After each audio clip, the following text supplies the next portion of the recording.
Did you all hear that recording thing? Yep.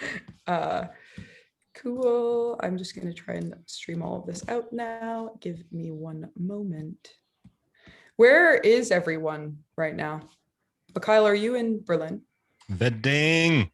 Yeah. Nice. You've been repping vetting for like years. 16 years since day one I moved to Vetting. Yeah, I love it. That's how we greet each other on the streets here. Wedding stand for freedom. I love it. I'm in Brooklyn currently, in New York. Nice. Yeah. I'm in Wisconsin. Beautiful nature. Yes. Yeah, it does look beautiful As where you can are. see. It almost very looks like it almost looks like a fake background. Like I feel like that's the background I was in front of like all of this year. Yeah. The spider webs don't lie though. Yeah, exactly. Exactly. Okay, I think that worked out to Facebook. So I guess we are live on Facebook. Oh, that's weird. You know when you like open a window that's also streaming another window? Now I'm looking at myself talking. Let's see if I cool.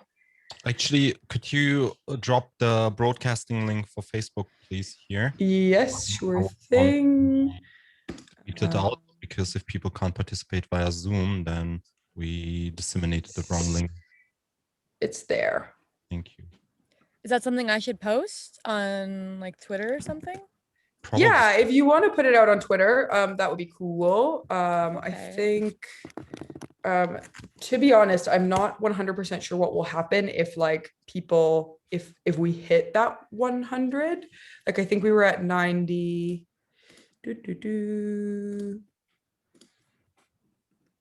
95 before, so 99. Excellent. So yeah, if anybody, I'll keep an eye on all of our socials to make sure that if anybody wants in, I'll distribute out this link. It looks like people are filling in. Welcome everybody. It's nice to see some familiar names in the chat. And yeah, thanks to everybody for being here. It's amazing that we can like be on all these time zones and stuff. I think this is like one of my favorite things about this new world. Yeah. Hello. Hi. How's it going? Good. How are you? I am good. I cannot complain.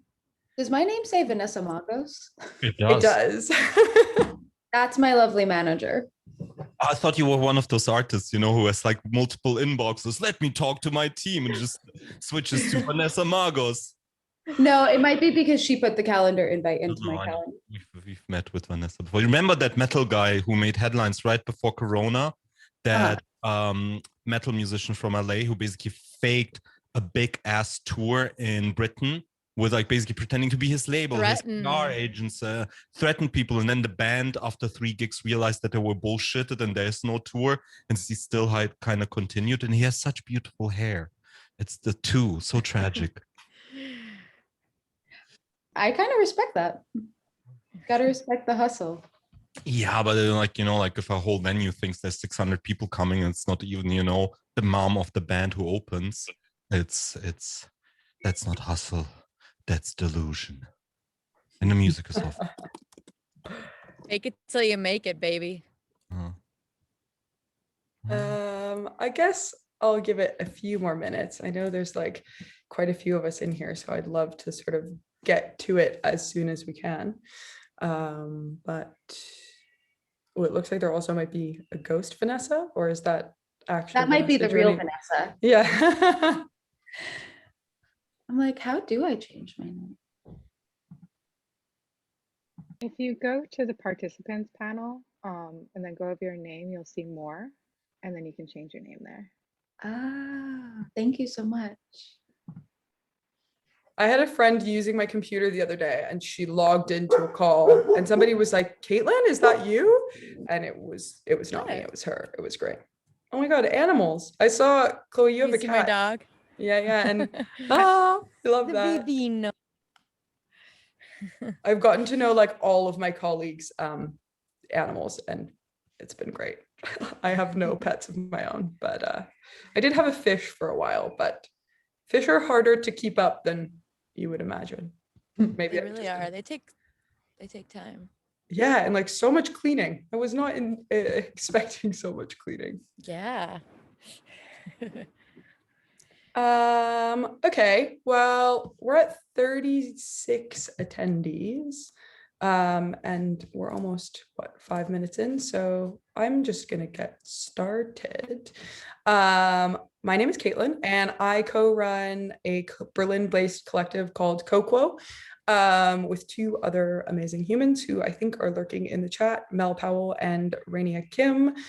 We founded QUO about 2 years ago, and our mission is to sort of establish or challenge status quos that we see affecting industries at the intersection of science, technology, art, and music. And we do so by facilitating events and workshops such as this one.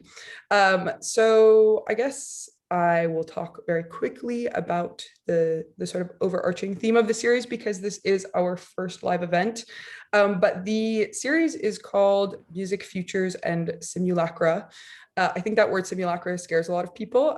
It's a Baudrillard thing, also widely popularized by the Wachowski siblings in the film franchise The Matrix. So if you've seen any of those films, you're more familiar with the concept than you think you are.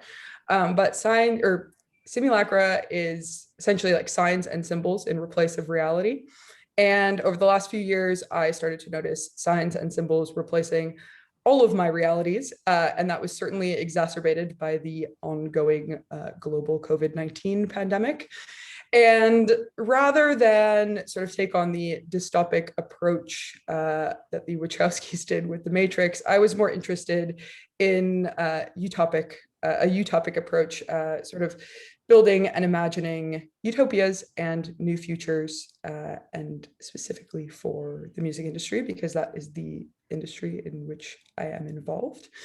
So the simulacrum that we are here today to discuss are NFTs and the surrounding crypto and Web3 infrastructure, which we will get into.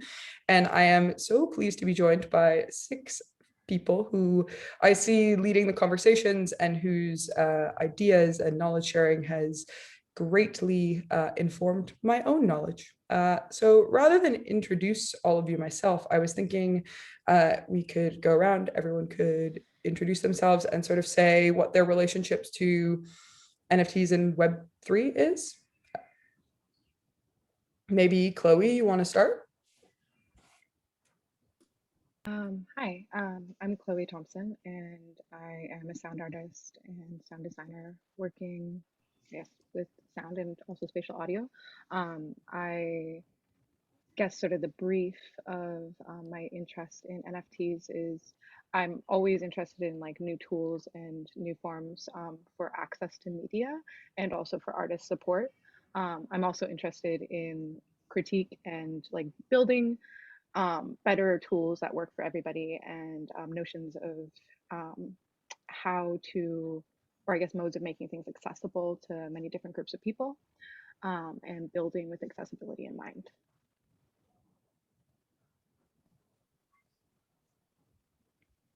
Cool. I'm just going to go in order of people that are on my screen. Maybe Matt, you want to go next?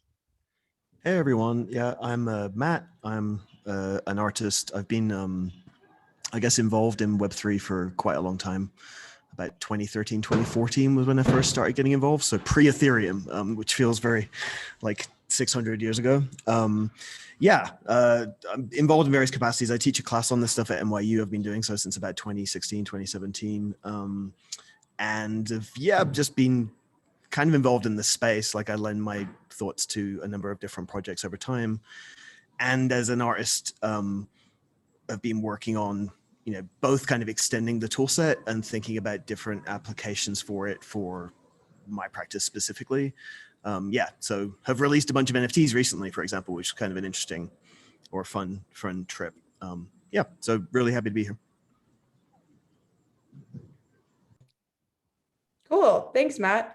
Cherie, do you want to go next? Sure. Yeah. Thanks so much, Kaitlyn, for having us, for organizing this. Thanks so much everyone for being here. I guess very briefly, I'm Cherie. I run a music and tech newsletter and a membership community called Water and Music. I've been doing that basically full time for around a year and a half. And before that, I was a freelance writer in a more traditional sense, writing for a lot of different publications like Billboard and Forbes about music and tech trends, but also with a more industry focus, but also always trying to keep the artist at the center whenever possible. In terms of my first experience with like NFTs and blockchain, actually the first ever music industry conference I ever attended, this was back in 2015 when I first started writing, was at the Berklee College of Music. And that was also the first time I ever learned about blockchain. And it had such a strong imprint in my brain because it was on a blockchain panel that just ended up basically being a shouting match between someone from a PRO and someone who was like founding a startup that was trying to disrupt PROs. I found that very entertaining and humorous, but also definitely telling just for, at least in the years since, like how the music industry in particular, especially like more mainstream, incumbent major companies would respond to blockchain. I think thankfully, this like newer wave of activity around NFTs is much more exciting, much more experimental, less about, trying to get major labels, publishers, PROs, etc. on board, and more just about being super scrappy, doing what you can kind of on the ground, definitely, led by independent artists. I'm sure we'll dive into all of this today. So yeah, that's why I'm especially excited for this conversation, just for this landscape in general. Cool, thanks. Michail? Yes, my name is Michail Stangl. I came into NFTs, to be honest, not by accident, but also through research, basically facing or analyzing what we were facing as a music industry in that post the disruption that was COVID. Ultimately, COVID was a really good time also to kind of reassess, will we engage in new forms or will we just continue to use, the ecosystems, the platforms, the industries that kind of more or less turned out to be fairly abusive. And what interests me the most in NFTs is actually the fact that it's for the very first time an incredibly participatory technology, like Web3 is incredibly participatory, that can basically reproduce a lot of the collaborative, communal processes that electronic music, I come from an electronic music, grassroots culture perspective, and a lot of that is about collaboration and redistribution. There's like roles are not as clear cut. Who's the promoter? Who's the label? Who's the activist? Who's the audience? It's all one thing, all contribute to one common goal. And to scope out more powerful configurations, both on a technological and structural level, to salvage that and potentially, to carry it over into a new age. That is what I find incredibly interesting and most powerful that I've seen in my involvement with especially grassroots community in 25 plus years. So that's what that participatory element is, what keeps me very excited and busy in this. Cool, great. And we will get into more of your work with Zora because I'm very interested to ask you more about that. Zola, Jesus, and Verite, I want to ask, are you cool with us? What name would you like to be referred to? Would one of you like to introduce yourselves first? I also want to say, just like kind of fangirl vibes, I saw both of you at CMJ in 2014. And I was like, oh my God, I've seen both of these people at the same festival that doesn't exist anymore. Anyway, it just made me feel like old and excited. Same. Thanks.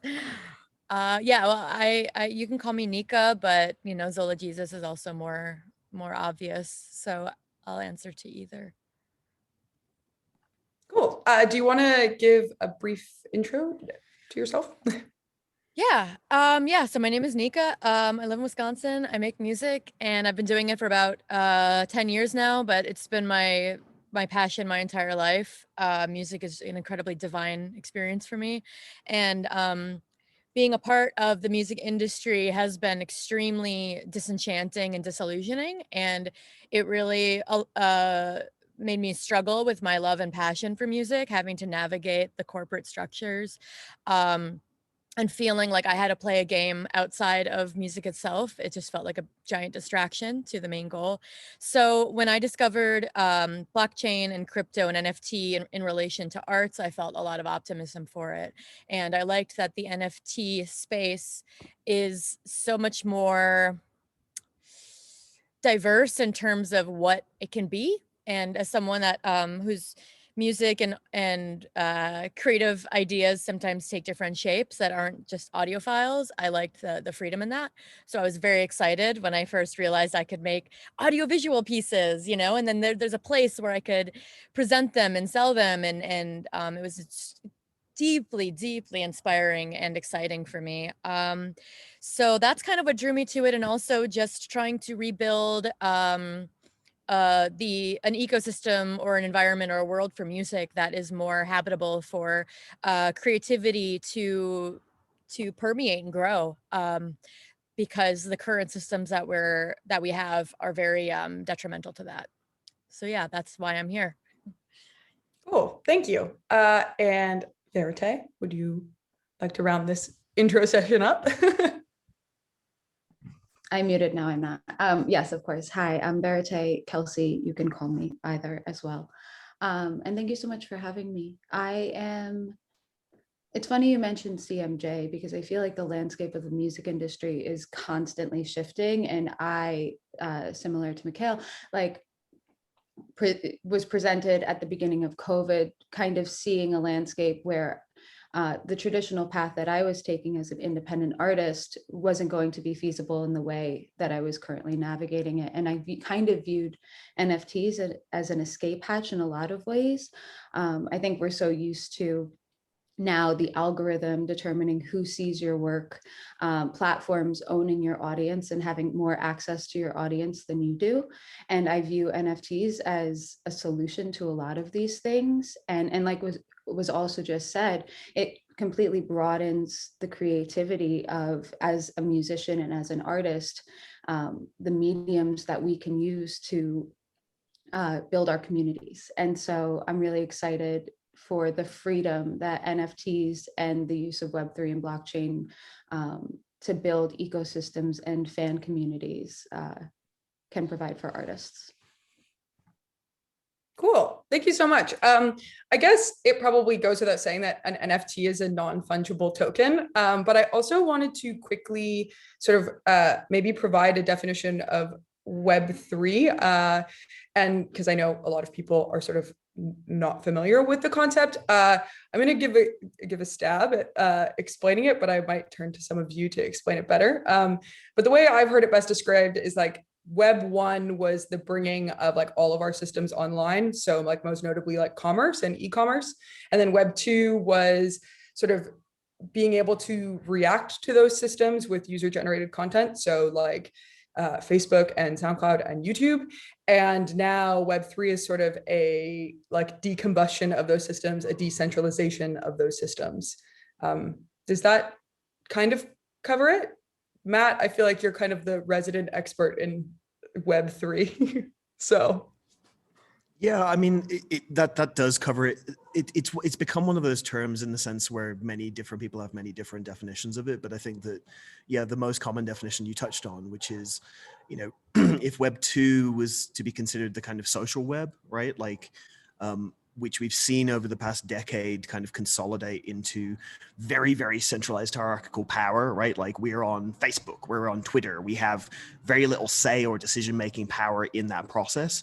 And we don't really see, as Verite pointed out, you know, we don't really see very much kind of like upside in that. We're kind of like beholden to the decisions that are made on our behalf, and generally those decisions are made for a very small group of people, most likely the kind of the benefit of the platforms themselves. Web3 is decentralizing that process. There's a number of kind of like native concepts to Web3. The idea of owning a stake in the platforms that, or the protocols that you participate in, is one kind of native idea. Another native idea is the idea of forking. So the ability to look at the code of the protocol or the platform that you're using and say, actually, I would do this a little bit different. What if a group of us got together and changed the code in such a way to meet our purposes? But in a nutshell, it really is just a decentralization of what we know. And from that, there are like a gajillion different potential applications and externalities to it. Cool. Yeah, thank you for that. And then I guess to kind of start where people are maybe most familiar with NFTs is like the traditional auction system, the like Beeples of the world selling things for $60 million or whatever.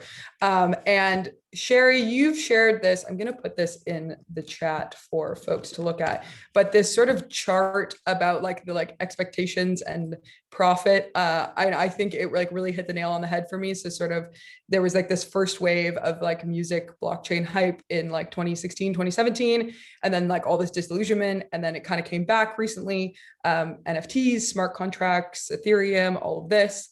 And then sort of, I feel like we're maybe in this like phase that you've written in here, slightly enlightened disillusionment, sales tank. This is all useless unless we actually take the unique capabilities of crypto seriously. So I'm interested in maybe picking apart that sort of like bursting, that tanking that we're seeing. I know you've reported on it a lot in Water and Music. There's sort of a big indication that like sales of NFTs are really like rapidly declining. But I would imagine that probably all of us here, our interest doesn't lie in the like $60 million auction sales, but actually in like the more long-term application of the technology. So does somebody kind of want to jump in and talk about maybe that bubble and the bursting of it? Maybe Cherie, you're a good person to talk about it.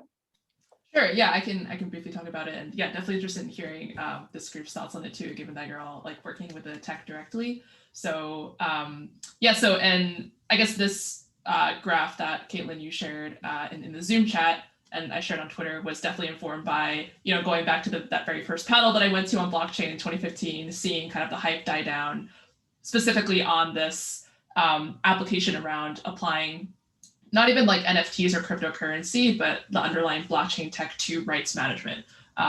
Whereas like the hype and kind of lack thereof now in the current cycle is more about, just about these like auctions and more about the markets created around like NFTs and like crypto specifically as like a subset of blockchain. And looking at the data, I'm planning on like publishing a longer piece about this, but I think in May, music NFTs based on like all the sales that I was able to track, they generated around 2 million in sales. Compare this to February and March when the sales totals were going to like 25 to 30 million. So that's like a 90% dip basically. And there have been other like academic papers published recently that show a similar dip across the board if you look at not just in music, but across all NFT marketplaces. So I do think music is a representative microcosm of what's happening in the market at large. So yeah, you'll see all these headlines that are saying, oh, like the market has crashed, that the hype is over. That said, I think like actual development activity. So I think this is also a really big difference from kind of the first wave of hype when kind of the like rights management type apps were trying to make it in the music industry. Certainly like development and like minting and collaboration activity, I don't think has died down. I think we're seeing for sure like the dying down of these. I actually thought we were going to see like a more expensive auction than the Beeple one, but I guess we haven't seen that yet. Probably is a good thing in terms of people being less focused on the dollar side and actually more focused on what are the most interesting like longer term applications. Like just because the market has died down doesn't mean that these apps or these companies, protocols like Zora or like Foundation are dead. It's probably like the opposite. I think artists are definitely like still super excited and still collaborating, still rolling out really interesting campaigns. So I guess I'll stop there. Curious to hear other people's thoughts, but it's kind of the higher level of what's happening. Yeah, I'm interested, like Verite, Zola Jesus, and Matt, you've all minted NFTs. Chloe, I don't think you have you? No. And I guess I'm interested to know sort of like what your experience of that bubble bursting was. Matt, I know you and Holly didn't mint until quite recently, and I'm curious to know if that was intentional actually, or I'm interested to know kind of all the three of your experiences as artists. You guys want to go first? Do you want to go first? Okay, I'll go first. I'll go, whatever. I minted a couple pieces in like February or March, like pretty early on in the year. And I was very excited about it, very excited that there was a whole new way for me to create unique pieces of art and to be able to find homes for them and find support for that. I was sort of disillusioned by my experience, not because I didn't sell them, which I did, but because I felt like the intentions of the people buying them were not as sort of honest or straightforward or purely supportive as I would have liked. And I kind of started to feel a little resentful of the fact that this thing that I created with my heart and, wanted to sell, but at the same time wanted to sell to someone that actually really loved it, was instead being used as a means of potentially profiting off of speculation. And there's a lot of things there that I can go into, but I can maybe do that later. I just felt sort of disillusioned by the intentions behind the people that were buying these NFTs and the financialization of what I was doing. And that's kind of my quick vibe check on that. I can speak to this a little bit as well. I think that I kind of stepped into the NFT space with really zero idea. I kind of minted on a whim just to try it out, and was lucky enough that a fan of mine was heavily involved in the crypto space. And I think part of what's contributing to the bubble is that it's such a niche audience that is educated and has access to crypto and has the financial means in which to kind of buy things at this much higher price point. Which I don't necessarily think is all bad, right? Because when we look at music, the idea of having this quote unquote investable layer where music is ubiquitous and accessible to everyone, that to me is inherently good. And then providing an additional layer where somebody who has means and wants to make an investment in an artist has the ability to do so. But I think that in the long term, that's not sustainable. There are only so many people who have that sort of means to make those investments. And so I think kind of to what Cherie said, like now we're going to have to build and figure out how do we widen this so that it's not only these wealthy collectors who are able to purchase these NFTs, it's actually the community of the artists who now is able to participate, whether that's in fractionalization of like the works themselves and the art themselves, whether that's through DAOs and social tokens and building communities in that way. And so I think that this dip is actually really good to what Zola just said, to where we can now create this path and ability for regular people and diehard fans who don't have, $5,000 to spend on an NFT, where they can have a piece of something that they love at a price point that's affordable to them. Yeah. I think, oh, you go, Matt. No, I think this is Chloe and I had a conversation for the QUO radio show in March, and this was like a sort of a huge discussion of ours, like only people with money can afford to experiment with experimental money. And I think that's what's like the kind of concerning to me and like disillusioning to me. But Chloe, do you maybe want to talk more about that? Because I think sort of your discussions, like our discussion together and some of your other work that discusses that really open. I wasn't even really thinking about that and naively, I guess. Oh, thank you. Yeah, no, everything I'm hearing is definitely stuff that like has had me be hesitant and sort of hang back. I really just want to put forward that like we've seen so much critique of the NFT space and various platforms, proof of work over proof of stake, all of this stuff come up. And I just really want to make clear that I think critique is a form of care. And I know a lot of people get defensive or care and are deeply invested in making these spaces. But the time and energy that I think people have put in, and maybe even sometimes people just sort of jump onto things, is meant to be caring in this way. Sometimes it's angry and mob-like, but it is at the end of the day, like we want things to be better. And I do feel like I'm really interested in hearing about your ideas around redistribution efforts with Zora, Michail.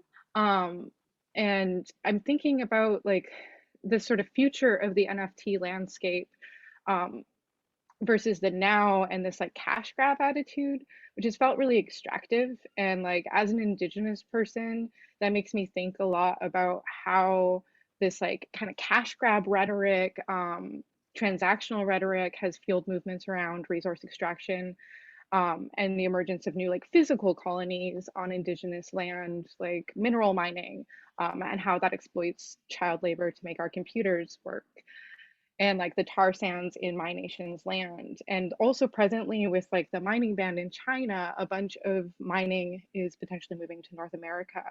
And there's not really ongoing conversations about that, like energy resource extraction, like on the negative sort of side of things and like the complexities of the issues at hand. But also we have server engines that like fuel streaming and all of these things, and everything we engage on, including this Zoom call right now, is extractive to some extent of an energy resource. So I think like having sort of a balance is important there. But really like to bring it back to this, like right now the cost of gas is really high. When like Ethereum 2 comes out and there's more proof of stake in like the mainstreamed models like OpenSea and Foundation, which use Ethereum and tend to be really popular, I think that cost will go down. And it's really interesting now, like months into it, Tezos and the platform Hiketnuk, I can say things out loud that I've read on the internet, I swear, has actually like more daily traffic than any of the other platforms, and that's proof of stake. And it also like seems like there's a really diverse group of people there. And one of the kind of concerns that I have around this like sort of mass people still jumping onto this cash grab attitude of things is when you're doing proof of work and you're minting these things and then they don't sell, like that transaction's already been complete. And I feel like right now we're at a really great point to really push the proof of stake concept and also think about how we can like really get together, because it's been sort of this replication of like I'm a popular artist or I'm getting discovered in the crypto community, thus I get much money. And what I'm more interested around like around like 3.0 and decentralization is not that actually.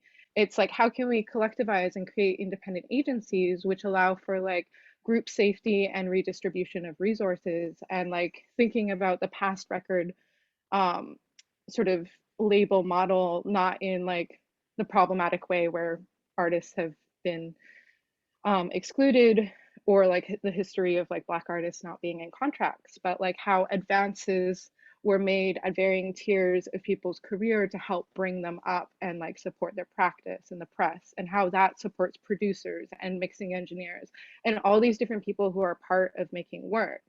Because I feel like a lot of the entry point to this conversation has been very concentrated in a time where like as artists we're expected to be the producer, the mixing engineer, everything should be on one digital audio workstation.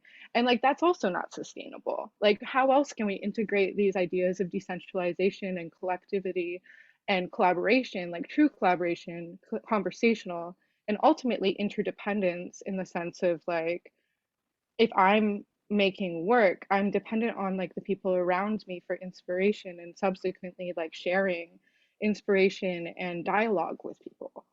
So that was a little all over the place, but like I'm just sort of thinking about all these bits and pieces and in relation to like my own personal relationship and ethics, and sort of where I come to the conversation from, which is like I guess I'm kind of NFT neutral, but I'm also always really excited about like new spaces to make art and more people doing like AV and getting really interested in these collaborative forums, because like I've always done like audiovisual works and like I work across a lot of different mediums and with a lot of different people, and it feels like a platform that actually, or a format that's like so in line with my own work.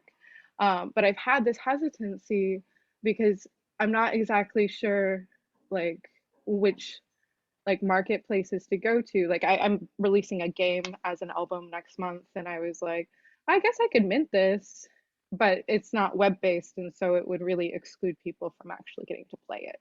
And so, and there's not a lot of apps that would let me do that I'm in line with. So yeah, it's like there's sort of a thing there. I don't know. There's a lot. Sorry, talk too long. No, all good. I was thinking, I mean, you sort of mentioned Michail by name, but I also wanted to sort of hear from Michail about, we've sort of mentioned a bunch of stuff, like we've talked about NFTs, we've mentioned like social tokens. There's like been a few sort of like buzzy things that we've spoken about here already. And Michail, I know that Zora is like involved in like auctioning and minting, but you are also involved in facilitating social tokens. And I'd love to hear more about sort of, if you could sort of just like give a brief description of like what both of those things are and Zora's involvement in them, and sort of how those things, like what the long-term implications and like possibilities with Zora are. So over the last like half hour, a lot of things have been said that, you know, I kind of want to, before I go into Zora, a little bit address, but I think they're really necessary to understand the evolution of the, I hate saying the space. It's like the kind of business lingo that everybody works. I'm like moving in the NFT space, you know, there are many on-ramps, but you know, I try to sound more professional than I actually am as well. So I'm going to use those words. So ultimately, you know, what happened is there's a cultural clash on one hand. Crypto, which I am not an advocate, you know, I don't even own really any crypto, and I've been highly suspicious of blockchain until very, very recently. And the reason why I'm involved with blockchain and Web3 technologies and all of this is not because I'm so supportive of it, but because I'm so critical of it, because I want to guarantee that positions out at the fringes, you know, positions that are not centered, positions that might have, let's say, less biases in terms of that's the only reality that we saw, so this is how we conclude the world should look like, you know, are thought of. And ultimately, you have to take into consideration that a lot of crypto, you know, a lot of blockchain is a very particular social demographic group that has a very particular, you know, view on how society works.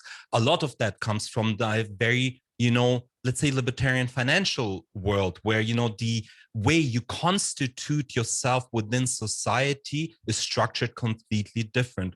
And that is the thing about Web3. This is about the thing with the smart contracts. You move actually on a level of an unconstitutional level, where you basically provide rule sets of how you constitute yourself in a social system that is utilizing, let's say, you know, data, smart contracts, technological systems to constitute, govern, and process itself. You know, and the question is, of course, what do you center in terms of what is your definition of societies, you know? And that is the really exciting thing, coming to why I am so particularly excited about Zora and about Web3, is ultimately what you create is blueprints. Now, if the way you look at society is one that centers, you know, where sovereignty is the goal, where also, you know, decentralization is an attempt at sovereignty, you know, only me and no one else, and no one can access anything that I have, not the state, not anyone, you know, not anyone. This is a way to look at decentralization. But if, for example, the way you look at how society constitutes itself is rooted in solidarity, where anything that you do is rooted in a practice of mutuality, with Web3, you know, you can basically put those principles into the smart contract, make them part of the blueprint, not something that you tick as a box at the checkout. Here's your €1 solidarity. If you want to, maybe, you know, buy some carbon offsets as well, but they can be part of the technological blueprint. So anything you do in the system is rooted in solidarity. But, you know, you have mismatches of a lot of that industry kind of living in this Californian reality of what is technology, you know, what is e-commerce, what is, you know, business, how do we relate with each other?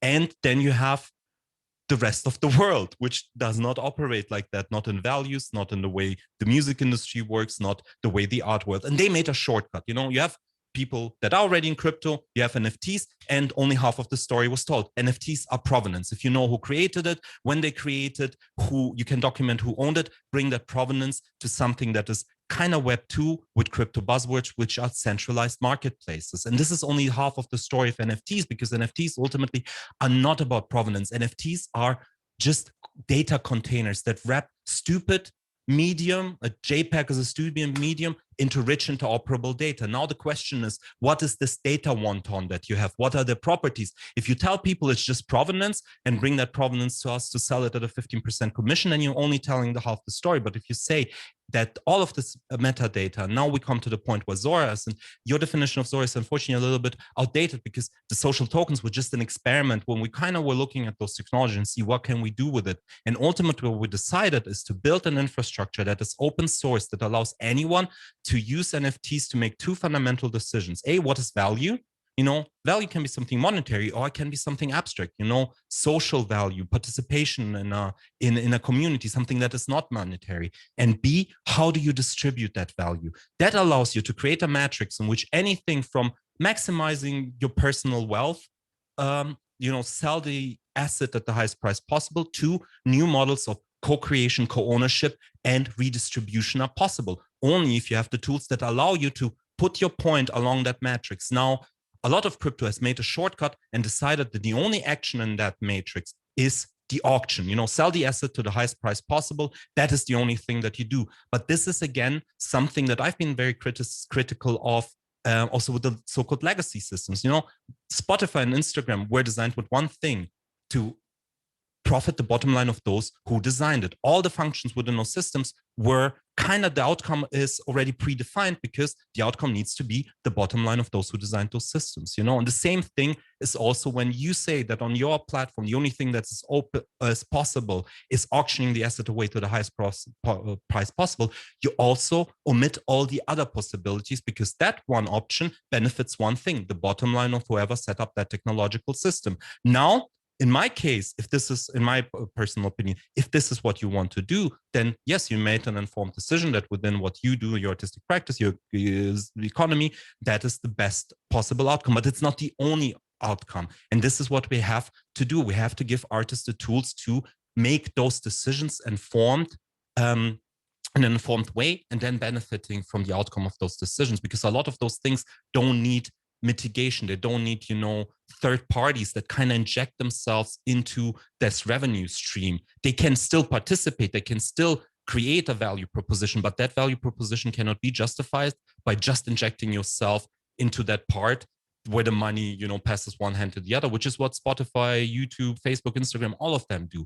So, and this is what we're trying to do with Zora, is basically to create Web3 building blocks based on a protocol that is interoperable. So, and we've had that already, and I'm going to stop really quickly. You know, people have used the Zora protocol to build Mirror. Mirror is a platform that is now the de facto standard for kind of publishing in crypto. That is based, you know, on the Zora protocol. It's not auctioning away articles. It's a way more complex way to engaging, you know, creation, co-ownership, redistribution based on a technological framework that allows that interoperability. Catalog.works, where Verity and Zola have been active, is also based on the Zora protocol. So what it's about, and this is what I find so exciting, now that all, and I find it actually amazing that a lot of like crypto rich dudes, you know, experimented with all of that, you know, and they were the ones who harmed themselves with all the speculation, because now we come at a point where all this the froth, another word I learned, is gone. And now we can actually build a social layer. We can actually reproduce the elements of collaboration with richer and more complex tool sets to actually do what NFTs really can do, which is being building blocks within rich ecosystems that require community content, stuff like that. So this is what we're trying to do.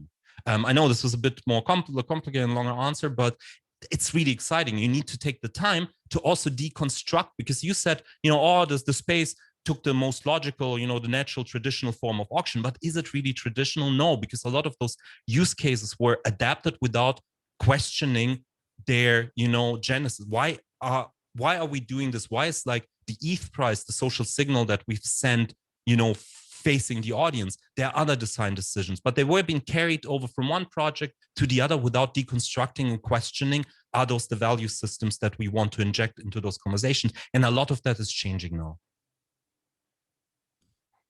Yeah, amazing. I think, you pointing that out, that like, that was just my brain trying to like put labels on this, like community token auction, but like that's just, yeah, it's like quite confusing on our webpage, so we need to clean that up as well. Yeah, but it's so like, I think it's interesting that my brain just naturally navigates to these terms that I'm familiar with from a Web 2 space, when there's like way more out there to describe like what you're like the work that Zora's doing.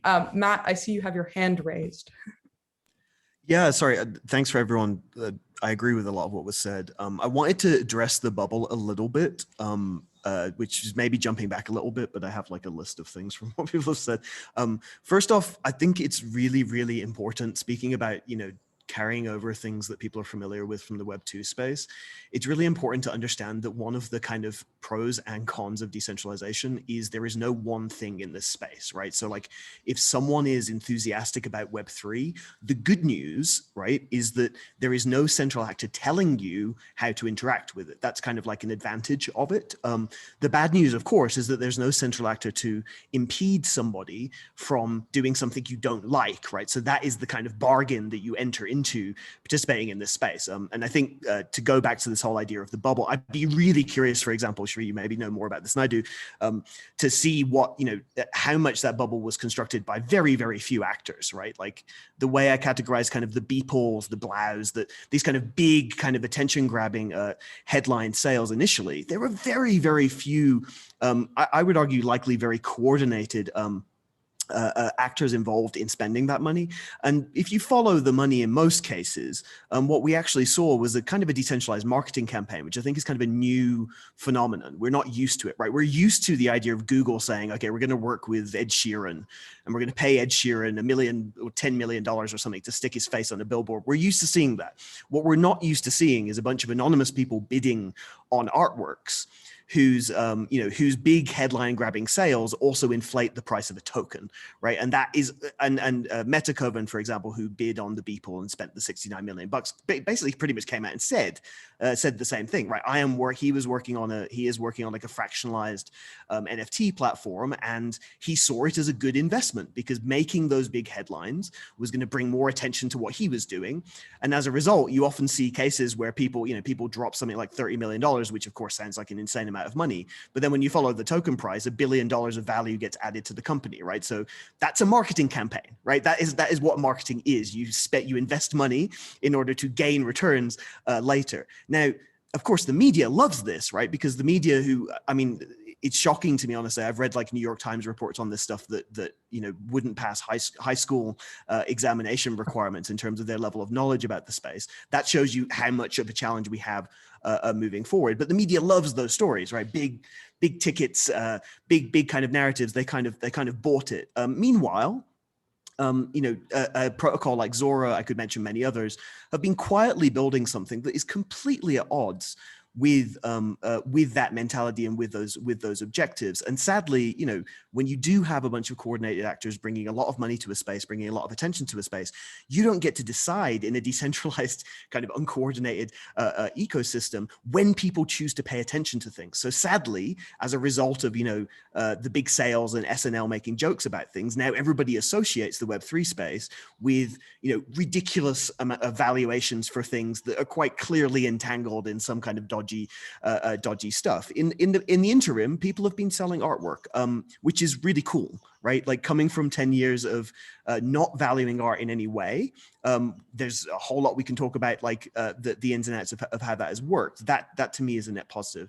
Other things I will say, right, on top of this, trying to play devil's advocate a little bit, this is the most international development of a web that we have ever seen, period. That is undisputable. Right, like if you look at these protocols, I would push back a little against the kind of the characterization of this as being a Californian thing. What is relieving about this space, in fact, is that it's not a Californian thing in the slightest. Actually, many of the actors in Web 2 and many of the kind of VC contingent that we've come to characterize as being synonymous with the internet don't like this, because it's a significant power struggle that we're witnessing happening. Matic, Polygon, for example, the layer 2 proof of stake protocol that is doing quite well, was fully developed in India. This has broader political connotations, right? Like moving from a scenario where Twitter has the ability to take down the account of a politician overseas, right? Somebody in California has the ability to interfere in a democratic process overseas. Decentralizing that and allowing for these tools to be robust.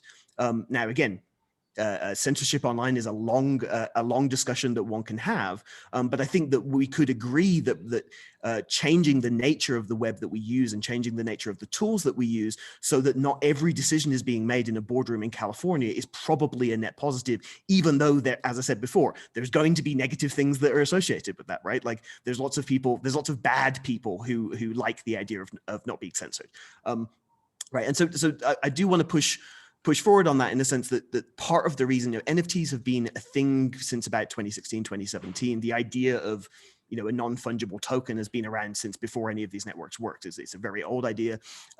Many of the ideas that we would most likely all want to see are actually in development. And in a sense, I think there's been a bit of a sabotage campaign between, highly coordinated actors pushing for a very specific vision of how these things work, and a media that is very, very thirsty to write about bad news. And there's a lot of good news. And I do think it's really nice to have Michail and some representative from Zora here, because I think they're one of the examples of a protocol that gives me a great deal of faith. I'm just gonna leave it there. But I think the bubble thing, it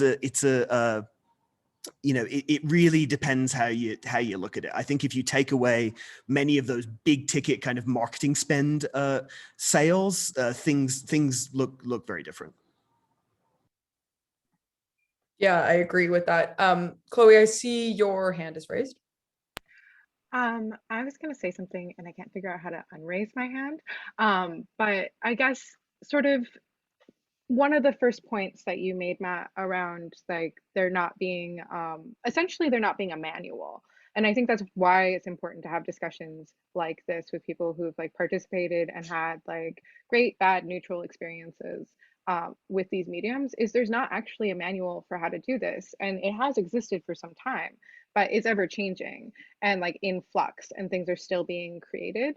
And so the more that we actually talk about process and what we actually want from this and goals around it, and actually mainstream that conversation, the less that this other stuff, it's, the more people who can collectivize around certain types of action, the more change can happen. And that's really my point of interest in NFTs and like jumping into that landscape in some sort of eventually land.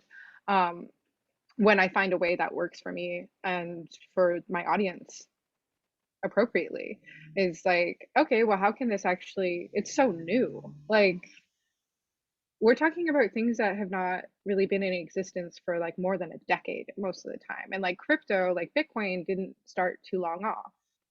And I think about like how by having these conversations now, and by having critique now, and by having like hopes and dreams and goal planning now, as collectives, as individuals, and like talking and centering collaboration and narratives around redistribution, as well as sharing and like authenticity, how in 5 years from now, like tools might be more like mainstreamed or centralized for people that do meet all of those goals. Because while we're like talking about this hype maybe being very short term, or the bubble, like Sotheby's and Christie have done NFTs in the past like 6 months. And I don't think that that is really going to go away. Like there's some longevity here, which in my mind is like kind of the most negative version of it. Like I'm pretty against the capital A art market, and the objectness of goods and like value.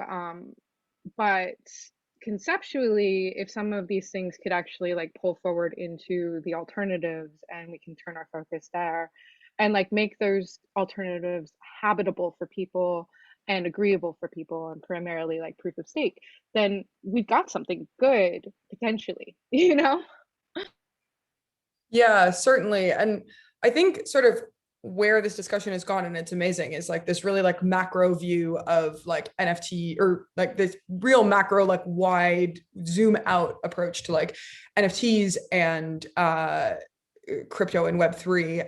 And I maybe just want to take a moment to sort of zoom in a little bit on like the music specific use cases for NFTs and crypto, because I think that that's where I see a lot of people get lost, is that like there's sort of these big macro discussions, and then you have like Pitchfork writing an article about NFTs, and like the New York Times writing an article about NFTs, and no one really knows how it all like slots in. And like I think for a lot of people outside of like the big auctions that they see, they don't really understand like how blockchain can help like administer music rights, or like the sort of use cases that NFTs and like the web3 space. Now that Michail, you said, like, you kind of poked fun at like the word space, I've heard how many times we've all said it, and it's quite funny. But yeah, to kind of, if we could zoom in a little bit on like music specifically, and sort of like what traditional modes of music consumption and exchange that NFTs and Web3 can innovate. Maybe Cherie or Zola or Verite, you want to talk about this? Because yeah, I guess I definitely want to focus this question on Zola and Verite, given that they are have like worked with us as artists. I guess this is like my personal opinion. So I am I am seeing like this notion of like fractionalized ownership come up a lot more in terms of like applications for music. NFTs, I know Verite, you've worked on one such campaign where you gave a percentage of royalties and of revenue around one of your recent singles to a fan of yours, which is really great. That said, I guess I think a current reality still is that the actual like rights transfer is still happening off chain. So like, I guess you're selling an NFT, and a fan can get an NFT, but then you still have to like sign a more traditional like recording or publishing, rev split agreement separately in a more traditional sense. Give them a split in whatever distributor you use, like DistroKid or CDBaby or whatever. So I guess the NFT is like a channel, and I guess a fully decentralized and open and in many ways permanent channel to kind of show and signal, I guess, from the owner side, oh, I supported this artist, I now have a stake in their song. That could be great, but the actual like nitty gritty of it is all off chain. So I guess that's just like one thing that I'm sure a lot of people are like working on right now to try to move all those things on chain. I guess what I've been like trying to also like learn and read up a lot more on myself, and I think is really interesting, are like applications that can like entirely happen on chain. So for example, like what happens if as an artist you create a DAO, for example, with a lot of like not just your team, but also a lot of maybe like fans that have supported you across multiple platforms for a certain period of time, and you give them a stake, like not just in your own growth as an artist, or like as a growth of a certain like artist community, but also like a say in, like, I'm sure a lot of fans, especially certain genres, would love to have a say in certain like marketing campaigns, for example, around a song, like how like certain kinds of events to hold or certain kinds of experiences to hold online. I think like DAOs in particular, social tokens, there are a lot of and I guess interesting that on an NFT panel we're like talking a lot about applications outside of NFTs, which I think is actually great. Like I do want to like expand people's awareness of applications of blockchain and crypto just outside of NFTs. But so that's, I think, the notion of giving fans a stake, giving fans like ownership, like actually bringing them tangibly on the growth journey of an artist's career, is an idea that resonates with a lot of artists, for sure, and a lot of people in the music industry. The current like Web 2 models that exist are very slow or like not very precise, and I think like Web3 a lot of like Web3 blockchain tools allow for it to be much more open and immediate and precise than the tools that we have previously.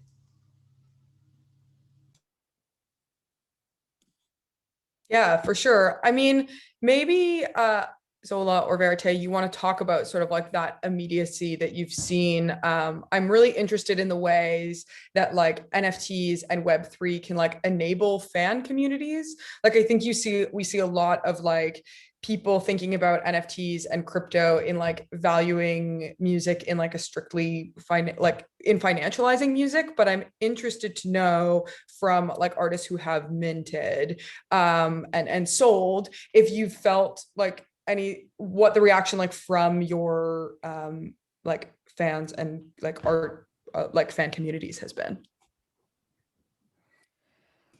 Speak to that a little bit. So from my perspective, I think it's important to have two conversations, and I feel like we've been having these two conversations. There's the idealism for what NFTs can be, and then there's the pragmatic and practical reality that we still have to be in relationship with these more antiquated systems, especially within the music industry, to make that work, because not everything is going to be decentralized. When you look at, how royalties are collected, that's a 50-year-old, very clunky system with a black box that very definitely benefits the holders of those black boxes. And so from my perspective, I tend to always be on the more pragmatic, like hands and feet on the ground, solving those problems. But I also think it's important to have voices and people who kind of have their head in the pure idealism of like what we can build. And from my perspective, like what I've really realized in talking a lot about my fans, especially on Discord, about what they value and how they value it, is like the masses do not value digital assets. They do not value the MP3. We are in a full digital consumption culture where you're not going to be, this idea that we're going to raise the price of a stream beyond 0.004 cents, I don't believe is ever going to happen. And so as artists, I think it's our job to figure out, okay, well, what do fans value? Because we know that on the flip side, people who are lovers and consumers of art, they do want to support the artists, but we need to find new ways in which for them to support. And I'll be honest, my fans aren't in crypto. I have like probably 5 fans that are participating within these things, and everything else, whether it's speculative, whether it's, fans that I've made within the crypto space. But until I'm able to issue NFTs with a fiat option and a credit card onboarding ramp, and giving my fans the experience of owning a digital asset and having them internalize that, they're not coming over, and they're pretty kind of vocal about that in a way. And there's a lot of critique on my Discord on the environmental issues, on the idea, the commodification of art, et cetera. And so I think engaging one-on-one with your community is the most important, and recognizing that like anything worth doing is going to be really difficult, right? Anything worth building is going to be a long process. And I think right now, speaking to the quote unquote bubble, it's like we've just weeded out so many people who were in it for a quick cash grab. And then, now that it's becoming a bit difficult and we have to build from the ground up, or exiting the systems, which I think is a great opportunity for the people who can envision a better and more equitable future for artists, for musicians, for the music industry, to spend a lot of time building those systems.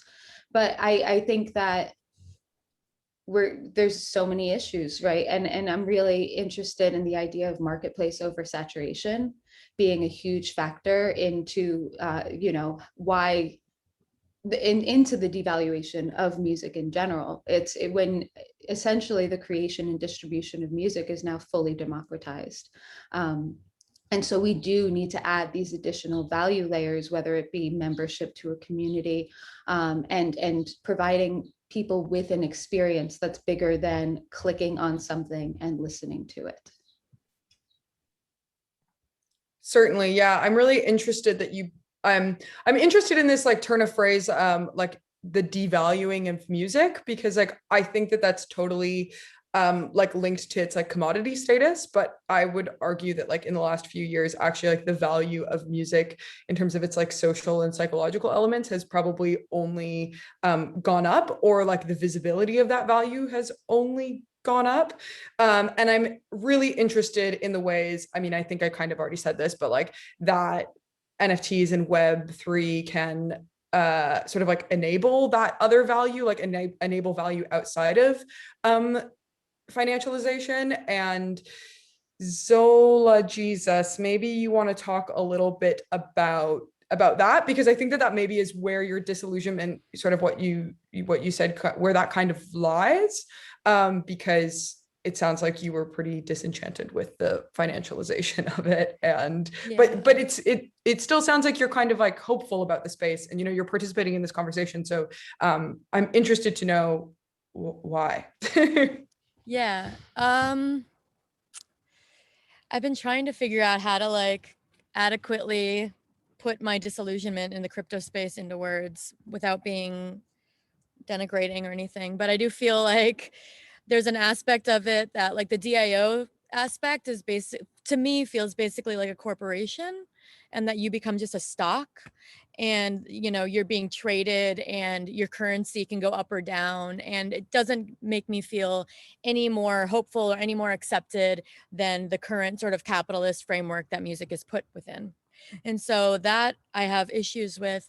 I also feel like the crypto space is currently being gatekept by the people that have helped establish it. I've noticed the decentralized marketing tactics within even the independent music NFT space.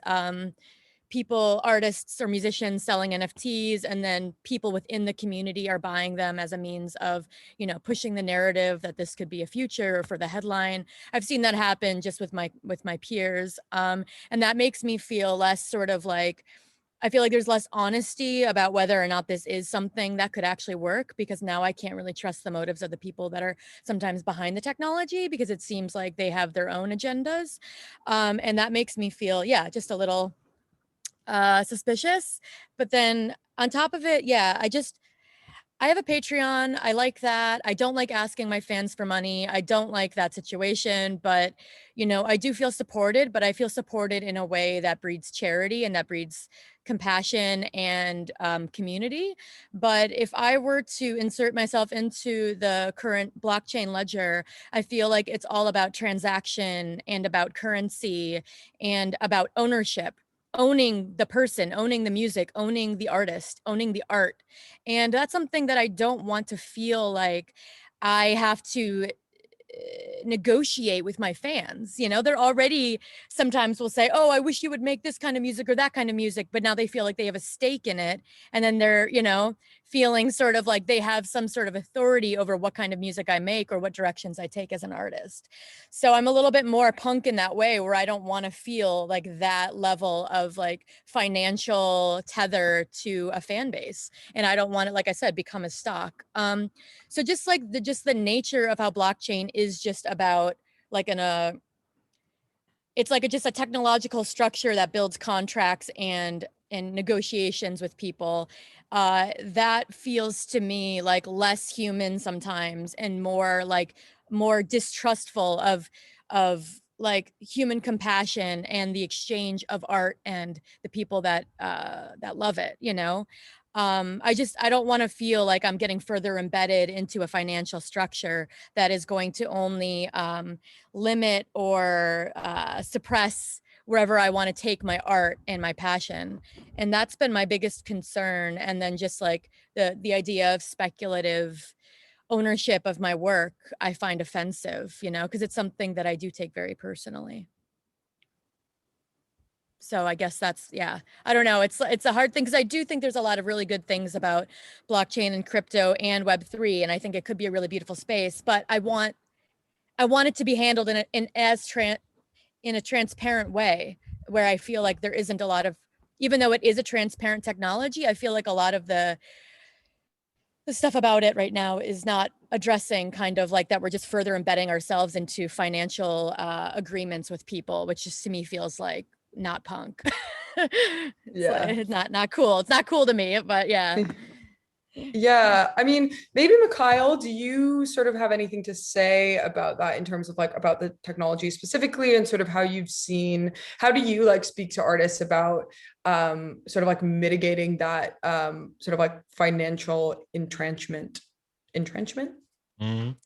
I mean, I completely agree. For me, a future in which every interaction between audiences and musicians is one of a financial transaction nature is dystopian to me, because it would basically take a lot of the arbitrarily like so basically, when I was speaking about like kind of deconstructing the design language, whereas in Web 2 we had arbitrary set value, which was likes, follows, that kind of stuff. This is kind of arbitrary, but it signifies value, and Web 3 kind of took the toxicity of that and made it kind of worse through attaching the monetary values right in the corner of the asset, So this is something that shows a mismatch of what people who design the technology think is relevant and what actually is relevant. The same thing is, of course, in how a lot of the space that designs those technologies, assumes the relationship between fans and artists are. I've been now obsessed with music for like since I'm 12 years old, let's say 25 years.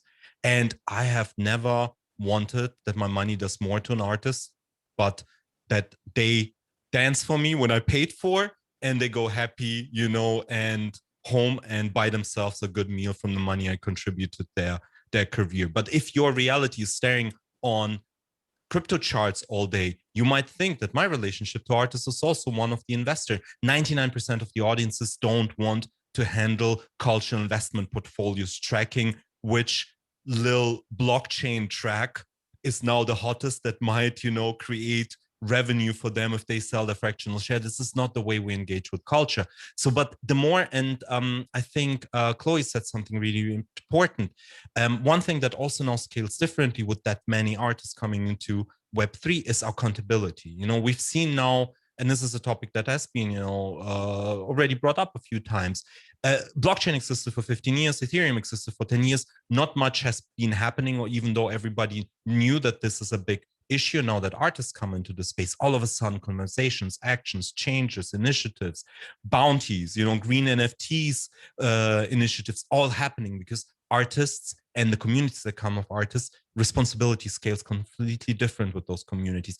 And also the tools that are going to be built will be built from other perspectives, centering other usabilities quite soon. So right now we're still in an experimentation layer where the intentions and the use cases don't quite match, but slowly, they rub against each other and rub off all the things that don't match. And in the end, I think the future of NFTs and all of this technology is not the $1,000 collectible, but the frictionless, free social signaling.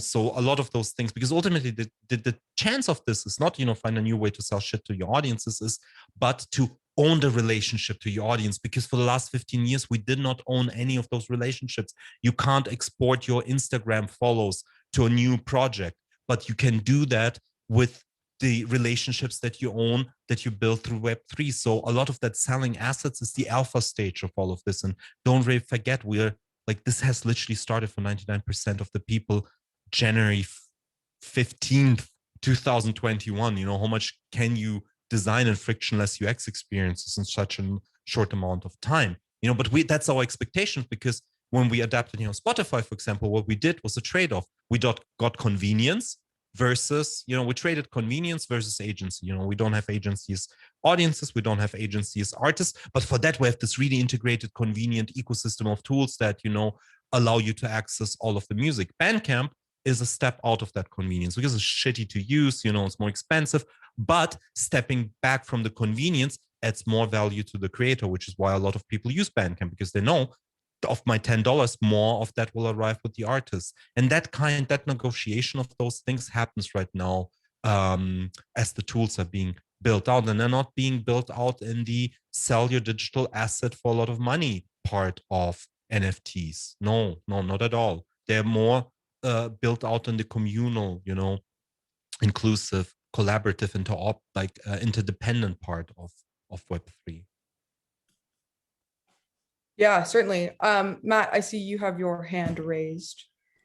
Yeah, I just wanted to touch on a couple of things. I mean, first, to go right back to the kind of on-chain, off-chain stuff. I think it's also telling of kind of like the distorted narrative that we've been approached on this. Like the week that Beeple sold the 69 million whatever image at Christie's, Aaron Wright and the team at Open Law passed legislation in Wyoming that basically legally gave some legal recognition to DAOs. Why that's important is because when we talk about any asset that an LLC can own, whether it be media rights, whether it be any form of property, that is kind of the bridge. And so, yeah, so in terms of like, in terms of these kind of like what seemingly are kind of like immaterial or like kind of hazy things around copyright or ownership, that's going to be changed really, really quickly. And then to speak to a lot of Nika's points, I mean, both the scenarios that you raised there, I think are very plausible.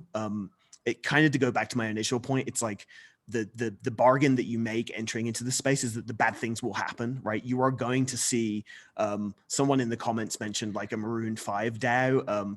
I don't know Maroon 5 personally, but but I do expect that you will see dystopian scenarios where, you know, people are using DAO structures or token structures to raise a lot of money, set kind of ridiculous expectations about like participating in things, and ultimately trying to push people toward, you know, seeing their art practice as this kind of speculative financial vehicle. The one thing I would say on that is that, you know, there is nothing inherent to these tools, irrespective of the fact that you can go out and find a gajillion examples of people wanting to use them in such a way. There's nothing inherent to these tools to force you to see yourself as that financial vehicle, right? Like I'm currently working on a DAO at the moment, and you can't get access, right? Like you have to be given access, and one of the conditions of that access, not dissimilar to maybe a Patreon, right? You could have a similar dynamic with a Patreon where you say, okay, give me a bunch of money, and then you can you have some kind of say in the practice. It's all about setting expectations and saying, well, actually, no, like maybe there's some kind of vehicle or some kind of a method by which you can involve more people into practice, and the only condition being that you have complete control over what you do. Because if somebody enters into that expecting a short financial return or expecting to push you to, you know, I use the analogy of like getting Radiohead to re-record a Creep or something like this, you know, clearly they're not the fan that you want involved, and you don't give them access. That's not what it's designed for. And so the other thing I will say on top of this is that, and I do think it's daunting, but I think ultimately it's kind of a good pulling of the Band-Aid in some ways, is that one of the most kind of arresting and frightening things about this that I also have a great deal of hesitation about is that all this financial stuff is out in public, right? It's guts and all. It's shocking. Now, my contention there at least would be to say, I don't think that's a crypto problem. I don't think crypto is creating financialization around culture. I don't think crypto is creating ridiculous valuations over pieces of artwork. I think crypto is putting it on chain and making those visible. And I think that ultimately it's net positive that we might be able to develop some fluency as to how culture is currently working, how culture is currently traded, what most people, you know, who I might disagree with, see culture as a vehicle of kind of, you know, social capital or just capital, see capital. But in my mind, I think long term, that is a net positive. It's a net positive that people initially are shocked by that and then come to think, okay, well, now I have more of a fluency of how these things are already being dealt with. What might be the protocol that we as an individual or as a community or as a label or as a magazine or whatever, what's the protocol that we want to put in place? That to me is a net positive, moving away from kind of like extremes of like utopias, dystopias. These are easy to imagine. It's going to be somewhere in the middle, and it's going to be lots of different stuff. And the one thing I think we all probably agree on, but for maybe those listening, where NFTs and Web3 is kind of presented oftentimes as kind of like a fad, this is not a fad. Like this is something we should have been talking about 2 years ago. This is happening. And so, you know, guts and all, as gross as some of the stuff is, having a negative reaction to it, to go back to Claire's point earlier, right? Having a negative reaction to it, I think is good, right? Because ultimately that will push us toward thinking about what we might want to see. And I might add that advantage, that opportunity of being able to think about what we want outside of central control of a Spotify or a Google or a Facebook, that is the point. Like that is the opportunity here, warts and all. So yeah, I'm going to shut up now. Yeah, I think quickly to like add on to that, it's really interesting that it took 10 years for the like mainstream to be critical of Spotify, and it took 3 months for the mainstream media to be critical of NFTs. So I think, yeah, in a way, this criticism is is good because it's getting things like out in the open. And Chloe, like you said earlier, like criticism is care. And I see you have your hand raised, and but I did just want to quickly like go back to that comment about the Maroon 5 DAO, because I know we haven't really talked about like what a DAO is, and maybe Chloe, you could sort of elaborate and say what you wanted to say, but also speak a little bit to like what a DAO is. I'll give it a shot. But one of the points, and actually this does relate to this. So a DAO is a decentralized autonomous organization. And so essentially it is you create what it's going to be, outline, I'm trying to think of the word that we've been using this whole time, your protocols. And as like this company or this platform or this currency that you've created, however we want to describe it, as members of it and it grows, if people begin to disagree with the direction that it's taking, you can always like fork off the chain and go somewhere else. So it is autonomous from others. Obviously, it's influenced by general themes usually that are going on right now, specifically in like the marketplace, air quotes, of like the web 3.0 space. But ultimately, at every point in your decentralized autonomous organization, it's sort of like having a board per se, but everyone who's invested in it is in fact the board. And so everyone's a participant rather than like a hierarchical thing. And then when people disagree, they can split off and go their own ways or stick with one side of it. I think actually a really great notion of this that I mean, not great actually, but like an example of something that you can really easily find in like even Coinbase or something like that. One of the more intro wallets is Ethereum Classic, where people got angry about the fork to solve some issue and did this whole thing, and it's like threatening to the space, but like it still exists and it's not like it's gotten wiped out. There's all this like weirdness and drama around that existing, but it's there, and they're like, this is our stake. Like they're willing to be on that hill over there. So hopefully that helps distinguish kind of in a casual manner what a DAO is. And then I'm thinking about this also in relationship to the trending word interdependence, which I know that like the podcast that's primarily around this stuff is called interdependence. People tend to use that word in, I didn't say CEO. Yeah, it's like everybody. No, But, sorry, I was responding. I was responding. Nika posted the question. Sorry. Yeah. Thank you. Thank you. So it's like a collective versus, yeah, like a collective board decisioning or bargaining with each other versus like one person and then the board existing over top of them. But I'm thinking a lot about like a healthy interdependent relationship between people is often like defined as like distinguishing between the needs of partners and helping to meet the need of each partner in a meaningful and supportive way. And then like both partners, I guess, make effort to support each other's needs and don't control each other or demand. And so that's like a healthy interdependent relationship. And I feel like this tends to get like also brought into this like idealized or utopic view of the web 3.0 space. And it kind of goes toward what Nika was saying in that point of people trying to have ownership over your work.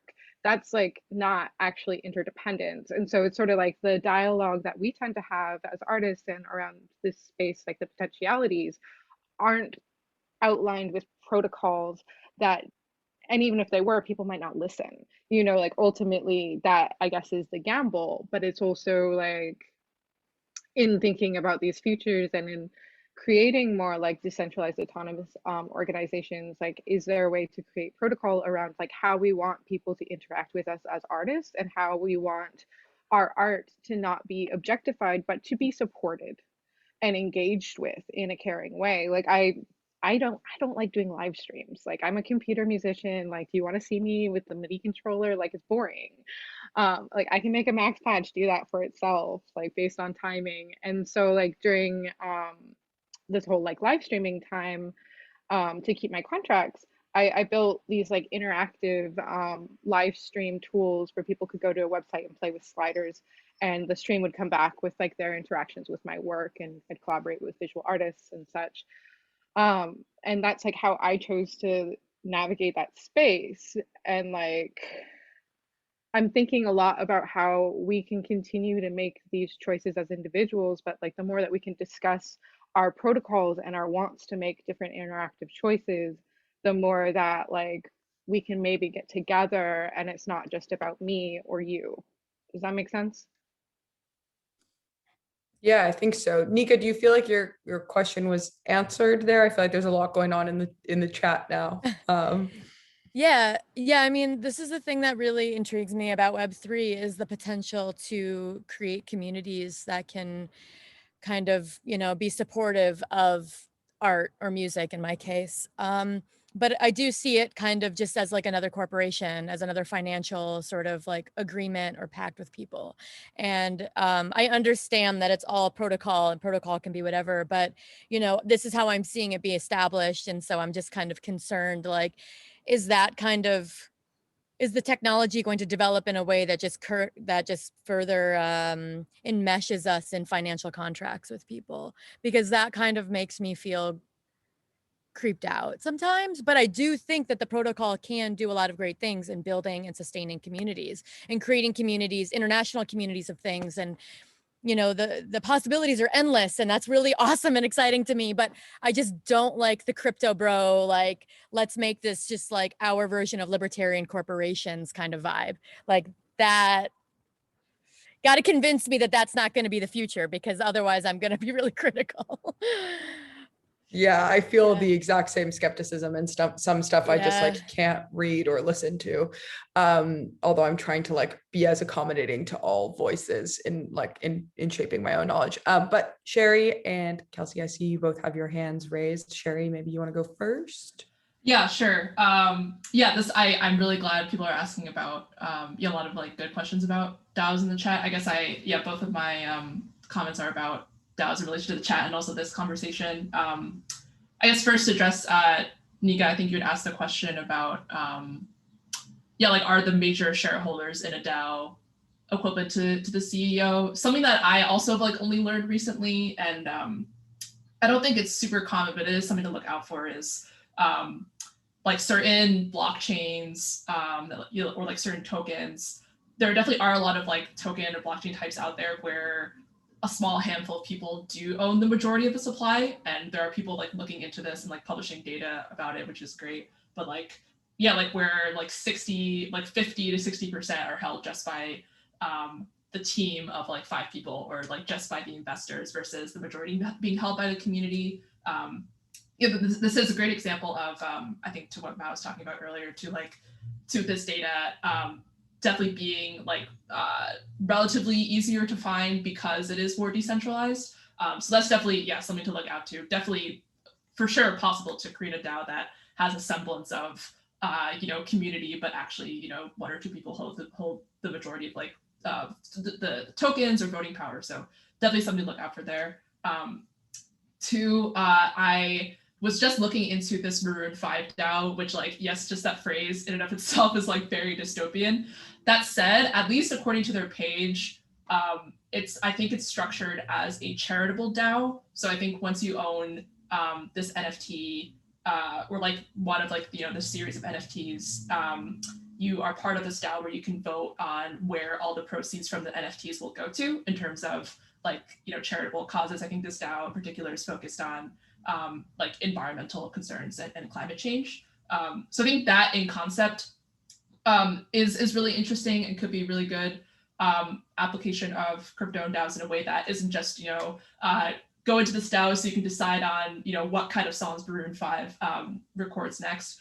I have seen instances of other DAOs where it's like a community like fund for like small businesses. Like once you're part of this DAO, you can vote on like who we should give grants to for like early businesses to hit the ground running. I think definitely see this applying to like artist grant funds as well. So so they are, I think, relatively, I think, like few and far between for now, but they do exist. And yeah, definitely encourage people to look more into those applications for DAOs as opposed to, yeah, the very like, I guess, individualist creator economy type, like join, you know, my branded artist DAO so you can help just me and my group.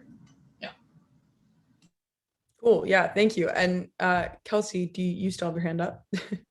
Feels like a class or something. Everyone with their hand up. This kind of goes back to what Matt said earlier, that decentralization, it can be great in its best iteration, and then it can be the worst in its worst iteration. And I think that DAOs are very similar. It's like, and it comes down to the ethos of the community. And so it's what is your protocol, and what kind of community are you trying to build? And I think from my perspective, fans invest in me as an artist all of the time, whether it's in the music, whether it's coming to tour, whether it's buying merch, whether, you know, in all of these various ways. And so the idea, and all of my communities are non-gated, like access to me is probably way too open at this point. I talk to everyone that I possibly can. So the idea that if I built a community with this group of fans that are the diehard first to arrive,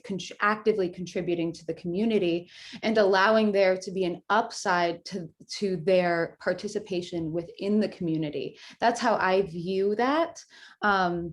Where if you're putting $50 to become a member, that's just a random number, to become a member of this community, whatever it might mean, or buying X amount of tokens, or probably being gifted them, that there's an incentive for you to continue to participate and become a meaningful member of that community, which raises the overall value of that community. And it's actually really easy to then weed out bad actors, because if you're just buying that as a speculative thing, right, you're not going to probably demonstrate value into that community, because that takes a lot of heart and a lot of like time and effort.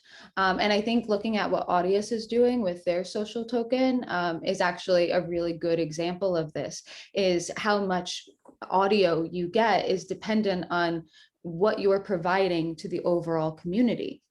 And I think I think if you go into it with that mentality, it's really kind of easy to see, okay, if you're buying this as a speculative investment, that doesn't totally bother me, because I think that people can do with their money what they please, but I don't think that they're going to get as much out of it as the idea of, I'm an active member of this community, and, you know, therefore Verite, I'm going to show up and play a show in your driveway for you, right?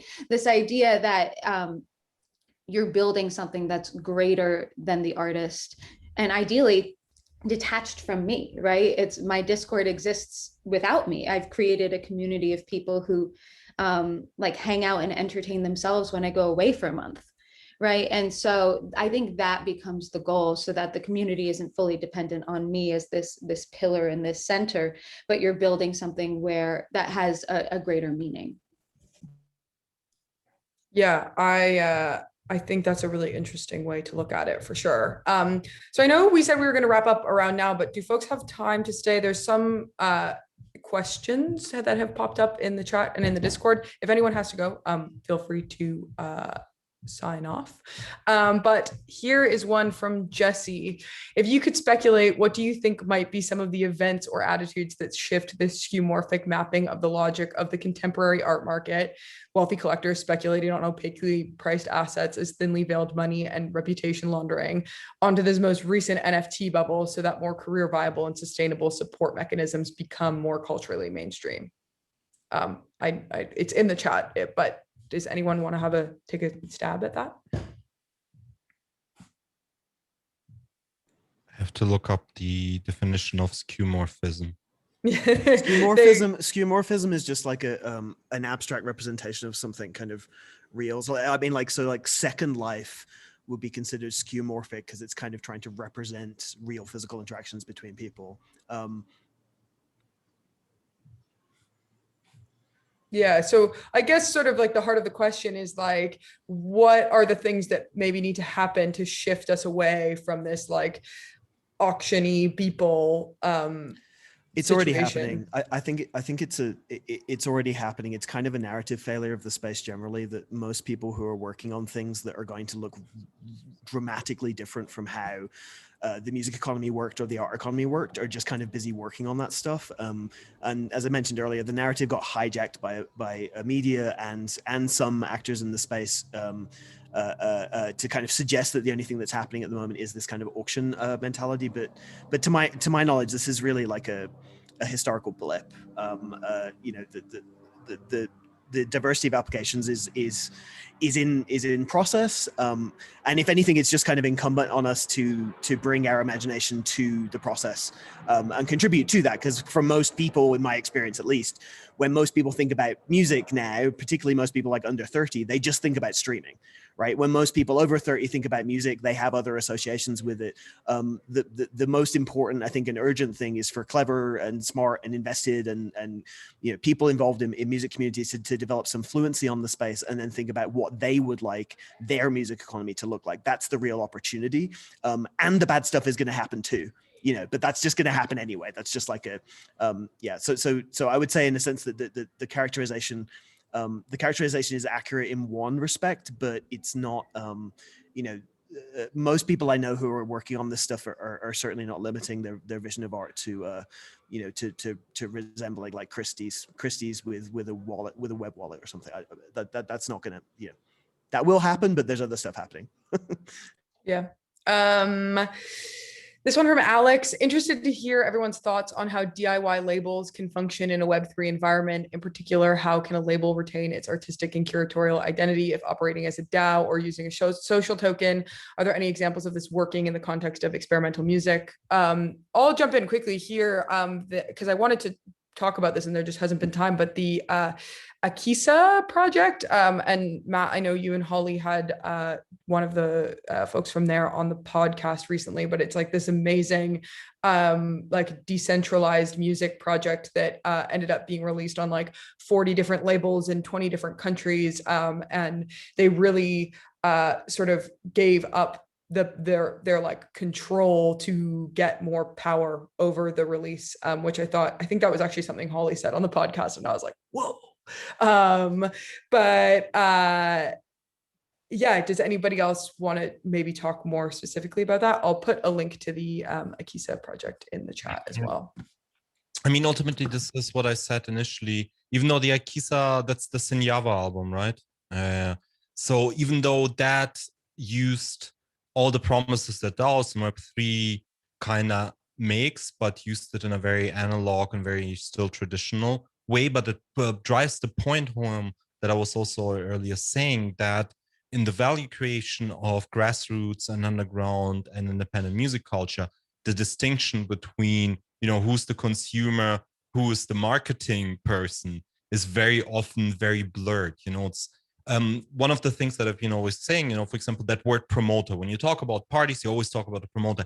In 99% of the cases, that promoter is not a promoter. It's like somebody who's so engaged with the music community that put their own money into populating the culture. My first parties were exclusively financed by the German government's student funding, because that was my only income. I was pumping that into breakcore parties, you know, and there was no financial gain for me. I know, Zola, you worked with Synopticon, one of the artists from that time that I incredibly loved and that I loved seeing working with you, by the way. Completely unrelated footnote. But so renegotiating that power relations between, you know, what audiences contribute, what individual festivals or cultural institutions contribute, you know, where you really can't say, where it's not as clear cut with mainstream's label, you know, this is our big music product, we know it will do so much in streaming. So renegotiating those power relationships will be the path forward. What we've seen right now is that the one functional use case of that technology, which is selling assets to the highest price possible, was appropriated and used, but that's not the only use case. So I think patience, and the more artists will know about the possibilities they have, the more they will make those possibilities, so embed them into their artistic practice. And for that, they don't have quite enough the tools and the information yet, but it changes. So again, this is rich people reproducing what rich people know, and there's a different element to now actually communities using those tools for different ways of constituting themselves. Yeah. Yeah, certainly. I totally agree with like all of that. Another question from Tanis. I'm curious to know where everyone sees the NFT space falling in relation to the platform capitalist model of the streaming services we're pushing back against for the sake of artist rights. Can it be a solution to it, or can they only exist in entirely separate realms? I think like Audius is probably the best example of like the sort of like co-meshing of the two ideas, like of Web3 and of sort of your traditional streaming. But does anyone else have thoughts on that? I think they have to exist as two separate silos at the moment, and until everything can be streamlined under one beautifully structured blockchain umbrella where royalty payments are being paid directly out to Spotify, et cetera. But like, so long as you have a fiat system and a blockchain system, I don't really believe that you're going to be able to fully mesh them. And so I think that they should be viewed as two completely different paths that one, you know, as a musician walks simultaneously. You're playing two different games in my mind. Yeah, yeah, Cherie, I see your hands raised. Sorry, yeah, just I guess one thing to add to that. I'll address this with some like an article that I'm actually currently working on that is outside of NFTs but related to this question. It's about the growing number of music companies who are experimenting with converting select artists' royalties on an opt-in basis into crypto.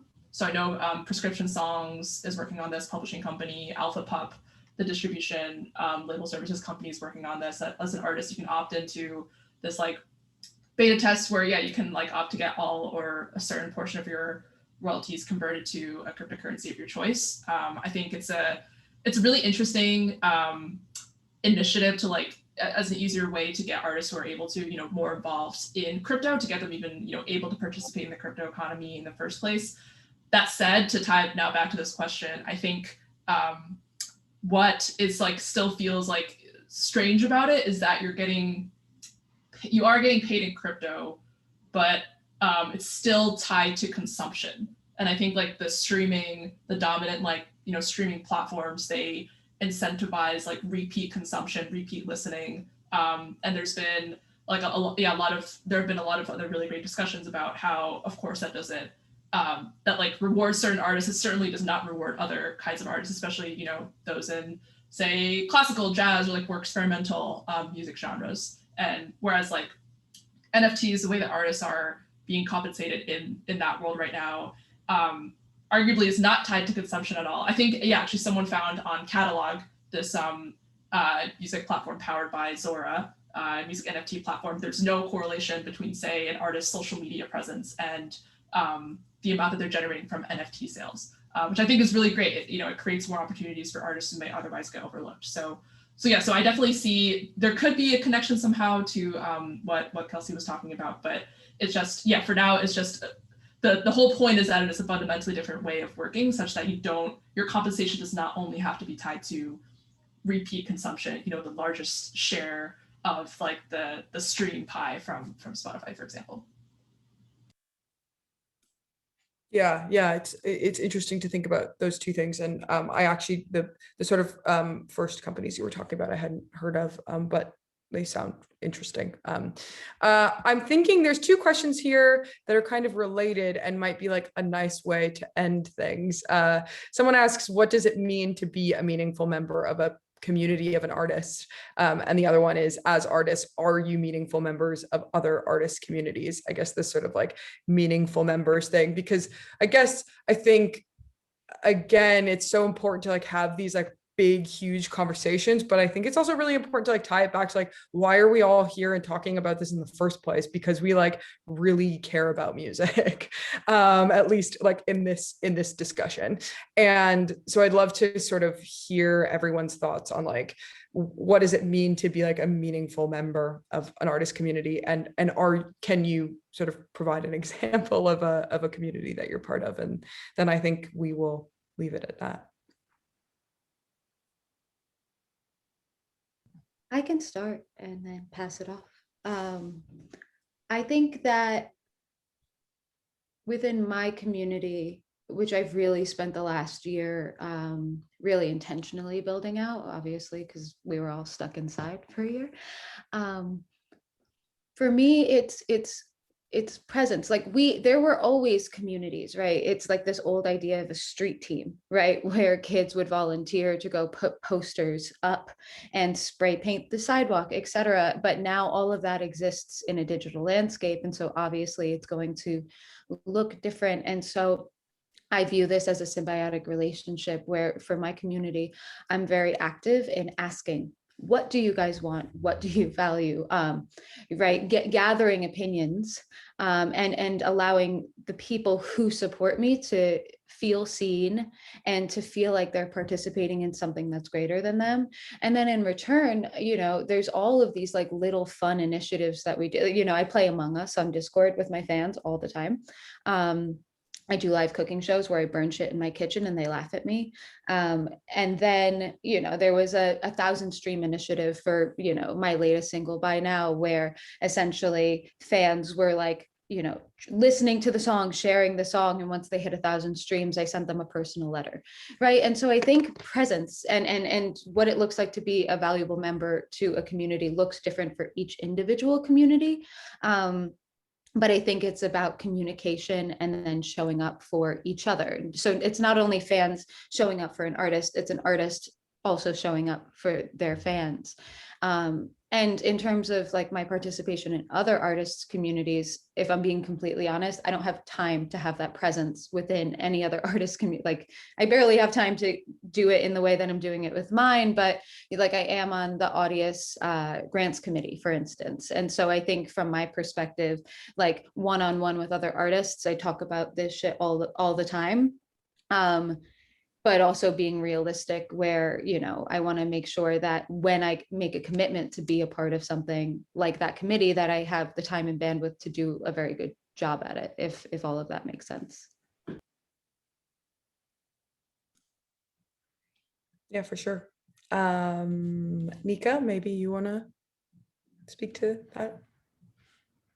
Yeah, so, well, I've been running a Patreon for a couple years now, and that's really changed the way that I think about my community, that I have one. I didn't think I had one before that. I thought I was just swimming alone in a sea of competition and, you know, market performance and stuff like that. But then when I found out that there were people that were willing to sustain my creative process and my life, that was really energizing and inspiring to me. And it made me think about what I provide for them. And, you know, more than I don't know that I think about, you know, how we sustain each other, but I think that's just like an innate part of having a Patreon, you know, providing people with things that give them care and comfort. And that's what music is supposed to do for people, you know. It's supposed to be a balm or whatever. It can be anything. But and then in terms of, I also support other people's Patreons, and, you know, would they have a DAO or something, I would do that as well. And I am a part of other DAOs as well. But for me, it's just about being part of community, and that community, it extends past what I do as a musician. It encompasses other music, other people, my friends, family, the people that I care about. And that community is like a broader framework that I think we all operate in. But that's what's important to me is, you know, the Dryhurst interdependence vibe, I think it's a really beautiful idea of, you know, showing up for other artists as much as you show up for yourself, and, you know, really seeing us all a part of one ecosystem.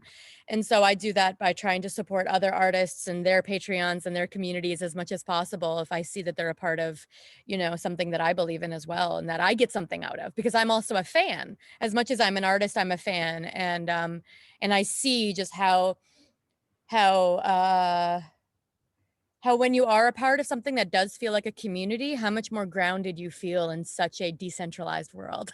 When everything feels like relationships feel more fragmented, especially through COVID, and it's hard to know like where, how you can connect or communicate with other people and where you stand with them. But being a part of these communities helps me to feel like there is a true ecosystem that we're all a part of. So that's my vibe. Yeah.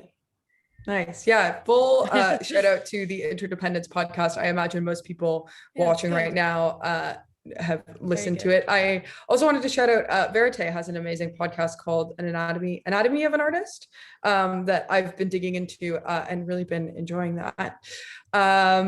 But Chloe, maybe you want to like talk about what it means to be a meaningful member of an artist community.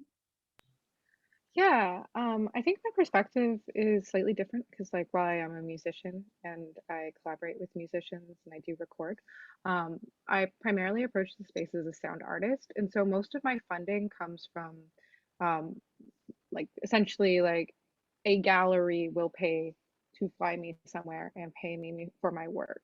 I've also worked as an arts administrator. I've also ran project spaces that I funded from working a day job in tech. And I've promoted shows, thrown raves, done a bunch of different things, and then do sound design for other people and myself and build things, and then also run a Max meetup for that and do some instructional video stuff for cycling and other sort of forms of teaching for other artists and also people who are newer to making music and art. And so like I'm kind of always interacting with different people, and I'm also part of a studio space where Nika, I know you were last week. And so I work with like other artists and engineers all the time. And I don't really actually spend a lot of time like asking for direct support from my like fan base or my audience. And oftentimes I'll redirect that support to causes. And so like specifically like the trial around the tar sands that's happening in my nation right now, things with like Palestine awareness, like stuff that's happening in the world, like I tend to like redirect funding there because at this point, like as I get to fit in this more gallery context, like I'm pretty well funded. I'm not well funded, but like I'm releasing an album that's like a game and we'll monetize that in some ways, but I don't feel the need to do a Patreon at this point because I still do day job work. And I have a lot of skills and I do work a lot and also make art a lot. Hello, everyone. Somebody just unmuted. But basically, I guess I participate. So that's like my community is like people I interact with and know from shows and collaborate with. And I'm generally trying to find ways to like share information and tools and ways that we can all help each other like expand our praxis, both like morally or like ethically and also like through actually the tools and stuff that we make and the sounds we make as musicians. So yeah, I interact with people in a lot of different ways, and my notions of community are also probably a little bit different, and my notions of reciprocity just given like my own background. Nice one. Michail, I know you have to head out, but if you have time to answer the question about what it means to be a meaningful member of the artist community and any sort of last words. Yes, I do have an opinion on that, surprisingly. I mean, one of the things, that started immediately with the kind of all of this happening was that a few people that I happened to work with a lot at the very beginning of this NFT craze, we identified that there's and everyone here in this group will be able to confirm that if you're part of an artistic community, if you're part of a community, there's way more to it than sharing marketing support for each other. This is not just, hyping each other up on Twitter. Being part of a community is being part of a community of care, which means sharing infrastructures, sharing resources, even, psychosocial care. This is something that is incredibly important. So one of the very first things we did before most of the NFT craze happened, before all of that, we started an organization called Mint Fund, which basically does exactly that. It tries to create a digital community of care that enables, that centers voices that in the current conversations are not centers, bring those voices to the table, and also extends, the resources, like that understanding of a real life community, the resources and access to infrastructure. We do that through providing, funds for artists to access this, education, so forth and so on. So I think what I'm trying to say is being a meaningful member of an artistic community is to act within that community as if it's a community of care that involves these elements, infrastructure, resources, and psychological care. And that I think many people now learn, because you also should understand that many of the young artists that came into NFTs, they are very, very young. They do not know. I was actually yesterday watching a video on Napster. What happened to the people that got sued by the RAAA for 200 million? Realizing that story that comes naturally to me because, I'm that old. 90% of the kids that I deal with at my day job, which is Zora, were born after all of this happened. They didn't even come to maturation intellectually. They were born after this happened, which means that a lot of those kids come with not much context. They've never been part of an artistic community. They've never been part of, experiencing art that happens in squats versus spaces run by brands. Such experiences have been also disrupted by 1.5 years of pandemic. So kind of carry over those offline in real life ideas and structures on chain is something that is incredibly important and that I'm committed to. And with these warm words, I have to apologize myself and say, everyone, thank you for the conversation. Thank you for the invitation. Have all a wonderful day. And if you have questions, find me. Thanks, Michail. Have a good evening all.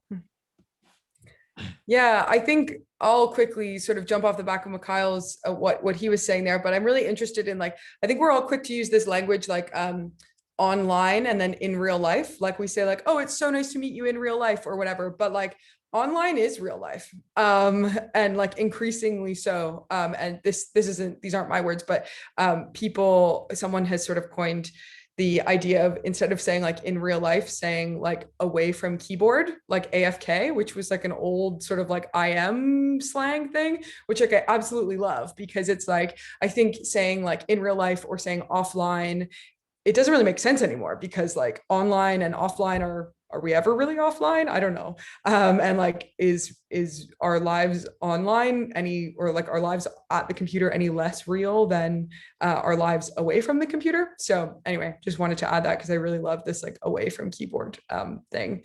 Matt, maybe you want to talk about being a meaningful member of an artist community? Yeah, sure. Also, thanks for the kind words on the podcast and stuff. That actually means a great deal. Yeah, I mean, to speak to this kind of IRL URL thing, if these tools don't make a material difference to people's real lives, then they're not worth a damn. Period. I'm not a fetishist in that respect, and that's kind of the point. I think that to go back to the question earlier about streaming, right? One of the kind of impositions I think of streaming that I find quite philistinic. Was this kind of idea that music is only one thing, that you could produce a kind of one size fits all solution for a particular community. Of course, this is absurd. What we get closer to, I hope, with Web3, with the ability for people to develop their own protocols or participate in other protocols, is we get maybe a bit closer to the truth, which of course is the interdependency of things, right? One of the things that that drives me nuts about the kind of historicizing around independent music is this conception that independent music was all about the individual, and to some extent that is true, right? Like to some extent there were certain individuals that were afforded opportunities and distribution networks that they wouldn't have otherwise. But the big point is actually the kind of opportunities and distribution networks part, right? Like envisage yourself, like put yourself in the 1980s, like before the internet. How much work it would have been to have created those distribution channels between these disparate communities all across the world, right? All across the world. How much work that would have been working with like dodgy physical infrastructure, like books, books and magazine articles. All of that work made that moment possible. And so for me, it's very difficult to disentangle, the independent musical figure that people like to conveniently use. It's super difficult to disentangle them from those people who were running the venues, those promoters who were taking financial risk to do things, those people who were packing boxes, designing the record sleeves. So as jarring as it is in a sense to kind of present all this stuff as openly as you can do when it comes on chain, to me what it represents to a certain degree is a degree of truth and complexity that is missing from like independent music narratives, right? Where like and so yeah, so for me, I mean, my personal interest in music generally, I've been active in music for way longer than is comfortable. My personal interest is in being part of communities that, to go back to Nika's like earlier point and concern, which I think is a legitimate concern, communities that support artists unconditionally, communities that distribute funds to the people whose work contributed to producing that value, whether it be monetary value or not. And I do hope that I see more promise in these tools for kind of building out that infrastructure with a healthy amount of critique than I have seen in 10 years of kind of, belly aching over streaming, which is one of my favorite kind of dartboards. And that's really encouraging. But yeah, so I mean, the most important part, in a sense, to go back to this decentralization point, is that these tools represent kind of what you want them to. A lot of work needs to be done to establish fluency with people, so that they can afford to have ideas about what they want to see. The good news is that I do actually believe that these tools will afford that ability for a very, very wide range of people. The bad news is that, as I kind of mentioned earlier, this is happening anyway. And the one thing that kind of stresses me out a little bit is, being my age, I hear about stories, it was a bit before my time, stories of kind of the music industry and music communities kind of aloofly dismissing the coming internet.